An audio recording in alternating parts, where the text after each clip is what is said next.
On the suffering of the world. 1. If the immediate and direct purpose of our life is not suffering, then our existence is the most ill-adapted to its purpose in the world. For it is absurd to suppose that the endless affliction of which the world is everywhere full, and which arises out of the need and distress pertaining essentially to life, should be purposeless and purely accidental. Each individual misfortune, to be sure, seems an exceptional occurrence, but misfortune in general is the rule. 2. Just as a stream flows smoothly on, as long as it encounters no obstruction, so the nature of man and animal is such that we never really notice or become conscious of what is agreeable to our will. If we are to notice something, our will has to have been thwarted, has to have experienced a shock of some kind. On the other hand, all that opposes, frustrates and resists our will, that is to say, all that is unpleasant and painful, impresses itself upon us instantly, directly and with great clarity. Just as we are conscious not of the healthiness of our whole body, but only of the little place where the shoe pinches, so we think not of the totality of our successful activities, but of some insignificant trifle or other which continues to vex us. On this fact is founded what I have often before drawn attention to, the negativity of well-being and happiness, in antithesis to the positivity of pain. I therefore know of no greater absurdity than the absurdity which characterizes almost all metaphysical systems, that of explaining evil as something negative. For evil is precisely that which is positive, that which makes itself palpable and good. On the other hand, i.e., all happiness and all gratification, is that which is negative, the mere abolition of a desire and extinction of a pain. This is also consistent with the fact that, as a rule, we find pleasure much less pleasurable, pain much more painful than we expected. A quick test of the assertion that enjoyment outweighs pain in this world, or that they are at any rate balanced, would be to compare the feelings of an animal engaged in eating another with those of the animal being eaten. 3. The most effective consolation in every misfortune and every affliction is to observe others who are more unfortunate than we, and everyone can do this. But what does that say for the condition of the whole? History shows us the life of nations, and finds nothing to narrate but wars and tumults. The peaceful years appear only as occasional brief pauses and interludes. In just the same way, the life of the individual is a constant struggle, and not merely a metaphorical one against want or boredom, but also an actual struggle against other people. He discovers adversaries everywhere, lives in continual conflict, and dies with sword in hand. 4. Not the least of the torments which plague our existence is the constant pressure of time, which never lets us so much as draw breath, but pursues us all like a taskmaster with a whip. It ceases to persecute only him it has delivered over to boredom. 5. And yet, just as our body would burst asunder if the pressure of the atmosphere were removed from it, so would the arrogance of men expand, if not to the point of bursting, then to that of the most unbridled folly, indeed madness, if the pressure of want, toil, calamity, and frustration were removed from their life.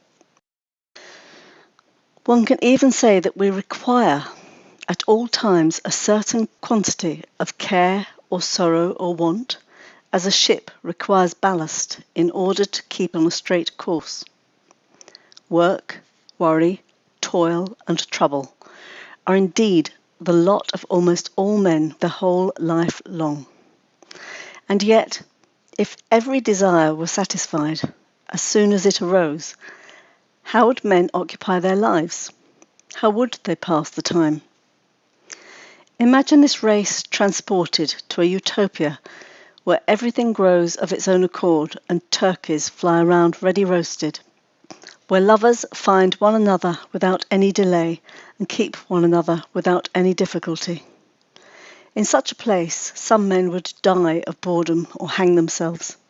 Some would fight and kill one another, and thus they would create for themselves more suffering than nature inflicts on them as it is. Thus, for a race such as this, no stage, no form of existence is suitable other than the one it already possesses. 6. Since, as we recalled above, pleasure and well-being is negative and suffering positive, the happiness of a given life is not to be measured according to the joys and pleasures it contains, but according to the absence of the positive element, the absence of suffering. This being so, however, the lot of the animals appears more endurable than that of man. Let us look at both a little more closely. However varied the forms may be which human happiness and misery assume, inciting man to seek the one and flee from the other, the material basis of them is all physical pleasure or physical pain. This basis is very narrow. It consists of health, food, protection from wet and cold, and sexual gratification, or the lack of these things. Man has consequently no larger share of real physical pleasure than the animals have, except perhaps to the extent that his more highly charged nervous system intensifies every sensation of pleasure, as it also does every sensation of pain. Yet how much stronger are the emotions aroused in him than those aroused in the animals? How incomparably more profound and vehement are his passions, and all to achieve exactly the same results in the end: health, food, covering, etc. This arises first and foremost because with him everything is powerfully intensified by thinking about absent and future things, and this is in fact the origin of care, fear and hope, which, once they have been aroused, makes a far stronger impression on men than do actual present pleasures or sufferings, to which the animal is limited. For since it lacks the faculty of reflection, joys and sorrows cannot accumulate in the animal as they do in man through memory and anticipation. With the animal, present suffering, even if repeated countless times, remains what it was the first time. It cannot sum itself up. Hence, the enviable composure and unconcern which characterizes the animal. With man, on the other hand, there evolves out of those elements of pleasure and suffering which he has in common with the animals an intensification of his sensations of happiness and misery, which can lead to momentary transports which may sometimes even prove fatal, or to suicidal despair. More closely considered, what happens is this. He deliberately intensifies his needs, which are originally scarcely harder to satisfy than those of the animal, so as to intensify his pleasure, hence luxury, confectionery, tobacco, opium, alcoholic drinks, finery, and all that pertains to them. To these is then added, also as a result of reflection, a source of pleasure, and consequently of suffering, available to him alone, and one which preoccupies him beyond all measure, indeed more than all the rest put together. Ambition, and the sense of honour and shame, in plain words, what he thinks others think of him. This, in 1,000, often curious shapes, then becomes the goal of all those endeavours of his which go beyond physical pleasure or pain. He excels the animal in his capacity for enjoying intellectual pleasures, to be sure, and these are available to him in many degrees, from the simplest jesting and conversation up to the highest achievements of the mind. But as a counterweight to this, on the side of suffering stands boredom, which is unknown to the animals, at least in a state of nature, and is only very slightly perceptible in the very cleverest domesticated ones, while to man it has become a veritable scourge. Want and boredom are indeed the twin poles of human life. Finally, it remains to be mentioned that with man, sexual gratification is tied to a very obstinate selectivity, which is sometimes intensified into a more or less passionate love. Thus, sexuality becomes for man a source of brief pleasure and protracted suffering. It is indeed remarkable how, through the mere addition of thought, which the animal lacks, there should have been erected on the same narrow basis of pain and pleasure that the animal possesses, so vast and lofty a structure of human happiness and misery. And man should be subjected to such vehement emotions, passions, and convulsions that their impress can be read in enduring lines on his face, while all the time, and in reality, he is concerned only with the very same things which the animal too attains, and attains with an incomparably smaller expenditure of emotion.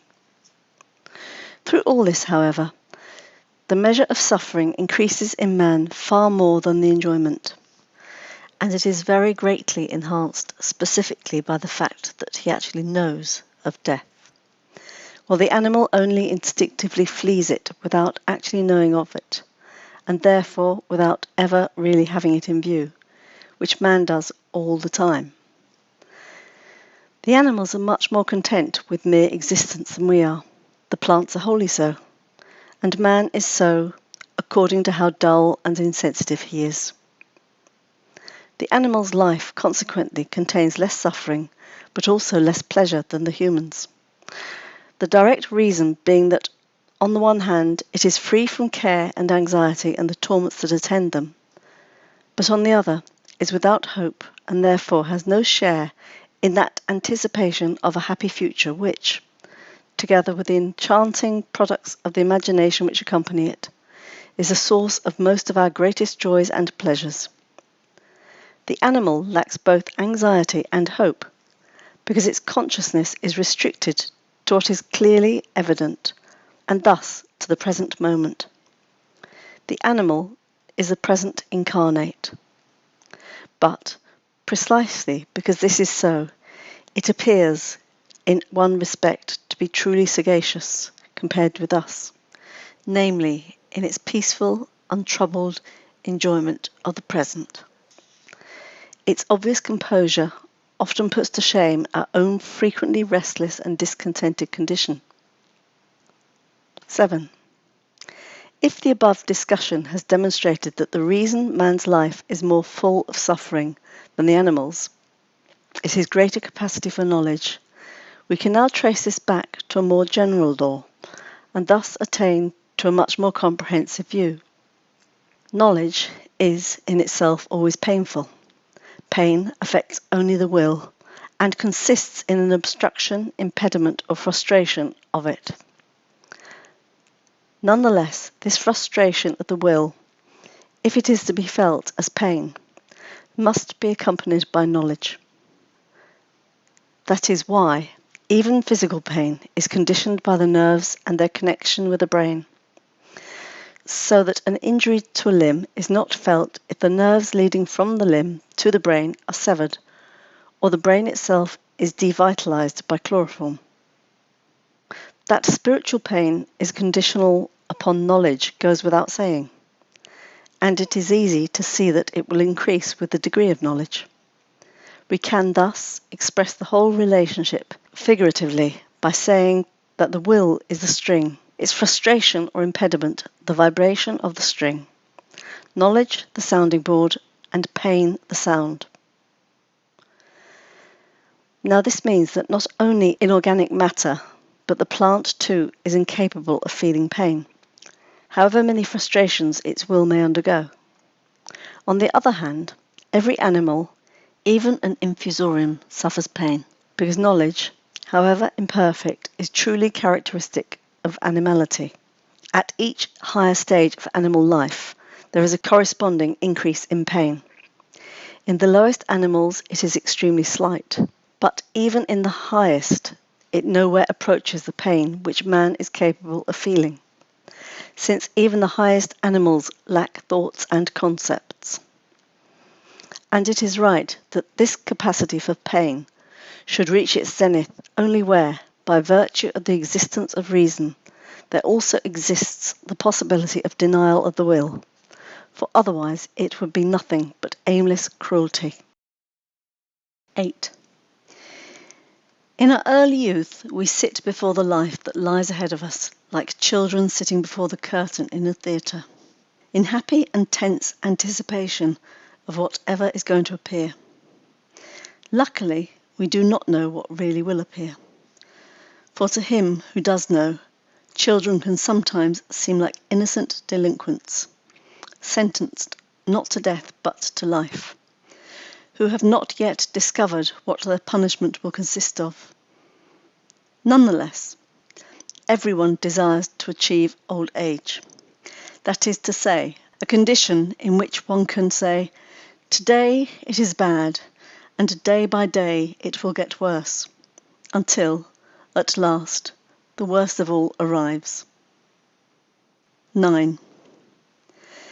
If you imagine, in so far as it is approximately possible, the sum total of distress, pain and suffering of every kind which the sun shines upon in its course, you will have to admit it would have been much better if the sun had been able to call up the phenomenon of life as little on the earth as on the moon, as if here, as there, the surface was still in a crystalline condition. You can also look upon our life as an episode unprofitably disturbing the blessed calm of nothingness.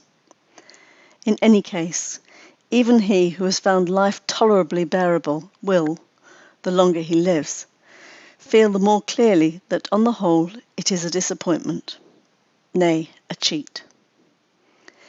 If two men who were friends in youth met in old age after the lapse of an entire generation, the principal, feeling the sight of one another, linked as it is with recollections of earlier years, will arouse in both will be one of total disappointment with the whole of life, which once lay so fair before them in the rosy dawn of youth, promised so much and performed so little. This feeling will dominate so decidedly over every other that they will not even think it necessary to speak of it, but will silently assume it as the basis of their conversation.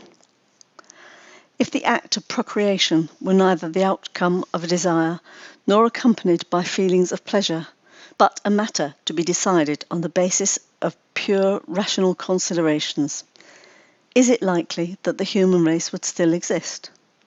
Would each of us not rather have felt so much pity for the coming generation as to prefer to spare it the burden of existence, or at least not wish to take it upon himself to impose that burden upon it in cold blood?